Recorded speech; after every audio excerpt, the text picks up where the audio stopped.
This is a Cub Cadet 1512 diesel, just short of its actual 30th birthday of February 19th, 1986. This was a one-owner tractor, came with a 44C mower deck and a 190 450 45-inch snowblower. Just did a 30-year service on it. Don't know for sure how many hours are on this tractor. When I picked it up, the hour meter was not working.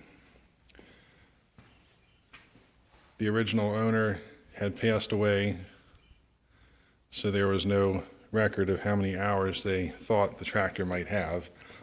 I picked up a new hour meter. It shows 847 hours, so that's where we'll start.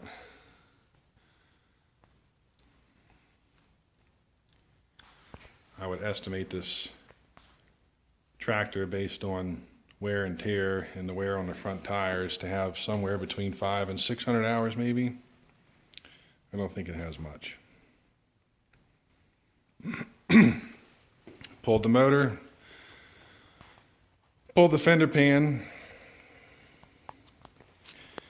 This had a bad leak on the hydro input shaft seal.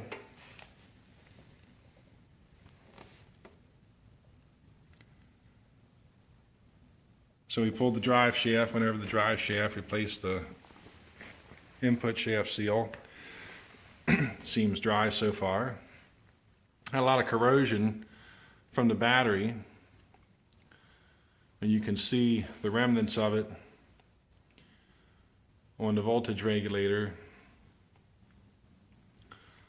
I completely stripped and repainted the battery tray. And put a brand new Interstate SP35 battery in.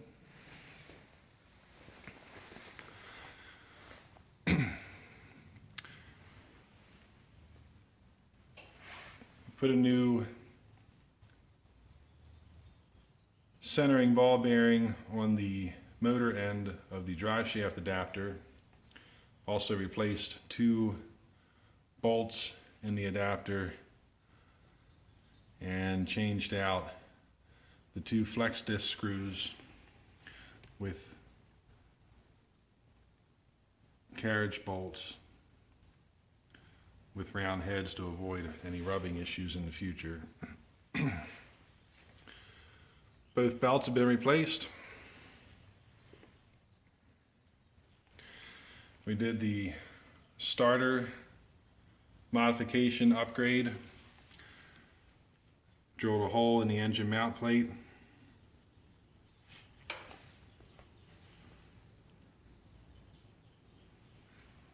Got the new gear reduction starter in.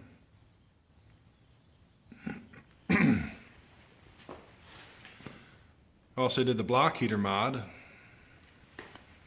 which involved drilling another hole in the fan mount bracket.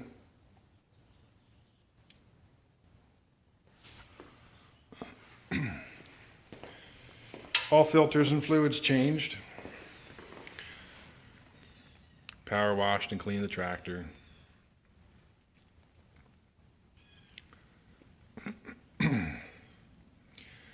This has all original wiring. It does not have the glow plug mod, so we still have all the glow plug circuitry and amperage running through the ignition switch. Still seems to be working okay.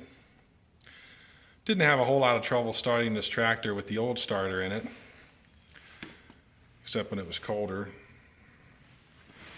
These D600s and even the D640 and the Cyclops and the 1772, notorious for being hard to start when it gets cold. The jury's still out on the coolant heater for the head. I'm hoping it doesn't leak. I wasn't real satisfied with the way that it went in and clamped into the head. So far, so good. We'll keep an eye on it. They say the biggest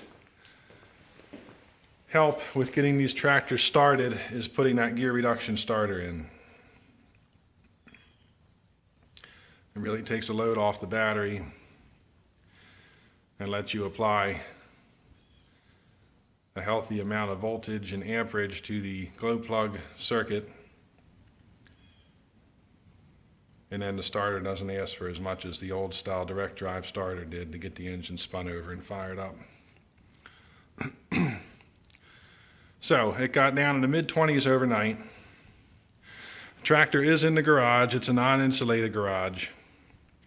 Prior to starting the video here, I had the door open for about 45 minutes, so I did have a chance to chill in here a little bit. I'd say the mean temperature now is probably upper 30s for the tractor. Let's give her a shot here with the glow plugs and see how quick she fires off.